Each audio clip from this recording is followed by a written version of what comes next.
Ciao amici, ciao amiche, come state? Spero che stiate bene. Marina su questi schermi e oggi è una domenica molto speciale. Colgo l'occasione per augurarvi buona Pasqua, un augurio di molta serenità, pace, amore, amicizia. Spero che possiate festeggiare questo giorno con le vostre famiglie, i vostri amici, insomma, spero che stiate bene.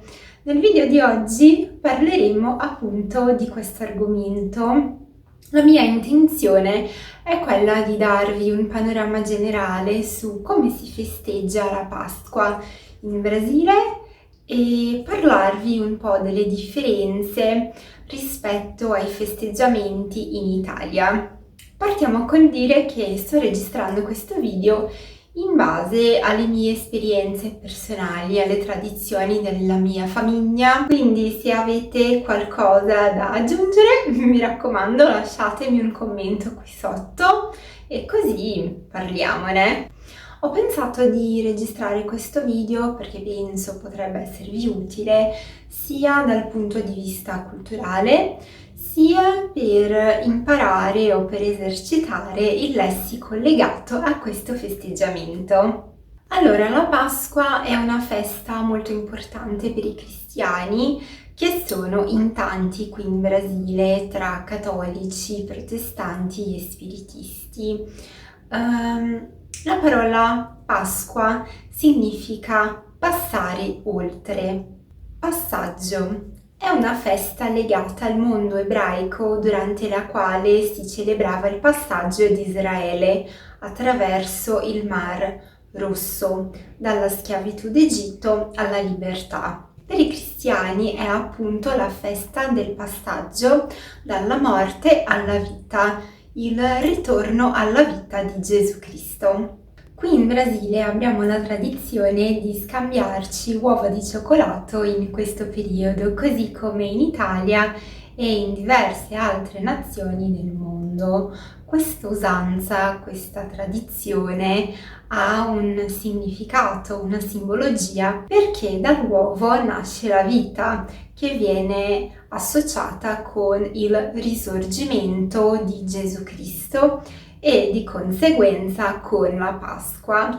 Ovviamente anche i non cristiani si scambiano le uova perché a questo punto è diventata proprio una tradizione a prescindere dalla religione. Anche in Brasile, come in Europa, il conigno è il simbolo della Pasqua, probabilmente perché è simbolo della fertilità e del rinnovamento della vita, e anche perché il suo pelo cambia colore con le stagioni e per questo motivo rappresenta la resurrezione.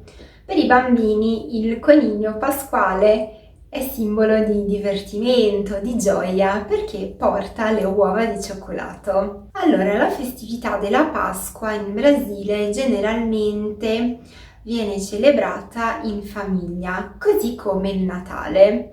So che in Italia non è necessariamente così, nel senso che gli italiani di solito festeggiano il Natale in casa, in famiglia, però a Pasqua generalmente viaggiano, probabilmente a causa dell'inizio della bella stagione. Inizia a fare bel tempo e tutti hanno voglia di godere l'inizio della primavera, di restare all'aperto, viaggiare, fare una gita fuori porta. Probabilmente conoscerete la frase Natale con i tuoi, Pasqua con chi vuoi. Il sabato santo in Brasile si chiama Sábado de Aleluia e in questo giorno in alcune città brasiliane, soprattutto nei piccoli paesi, esiste una tradizione, un'usanza che consiste nell'appendere un manichino fatto di paglia e di pagni vestito con vecchi abiti, calzini, scarpe e dargli fuoco. Questo pupazzo, questo manichino rappresenta Giuda e la sua distruzione simboleggia la disapprovazione, diciamo, dei cristiani per il tradimento commesso nei confronti di Gesù. Parliamo adesso del ponte di Pasqua. So che in Italia il lunedì dopo la Pasqua è un giorno festivo, la Pasquetta o lunedì dell'Angelo. Qui in Brasile invece no. Il lunedì dopo la Pasqua si torna alla normalità, si torna a lavorare, a studiare. Qui invece il giorno festivo è il venerdì che precede la Pasqua, il venerdì santo. In questo giorno non si lavora e la maggior parte dei brasiliani non mangia la carne. Il piatto tipico, diciamo, del venerdì santo è il pesce. E il pesce del venerdì santo per eccellenza, quello preferito dai brasiliani, è appunto il merluzzo. Vi faccio vedere, vi lascio qualche clip dalla ricetta che ha preparato mia madre questo venerdì santo. Purtroppo non ho potuto assaggiare questo piatto tipico fatto da mia madre perché sono vegetariana, ma sono sicura del fatto che fosse delizioso. Per concludere questo video vorrei aprire il mio uovo di Pasqua con voi.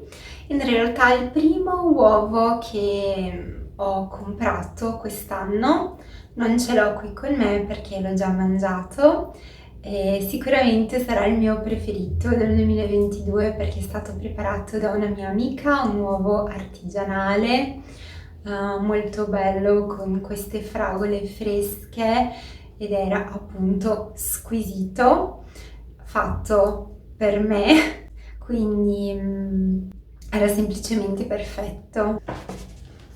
Questo invece è stato un regalo. Me l'ha regalato la mia capa e sono molto curiosa di aprirlo perché si tratta di un uovo fatto da un piccolo negozio creato da una donna, Luisa Abram, e si tratta di un brand sostenibile, quindi cambiamo inquadratura e apriamolo.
Grazie per aver guardato questo video fino alla fine.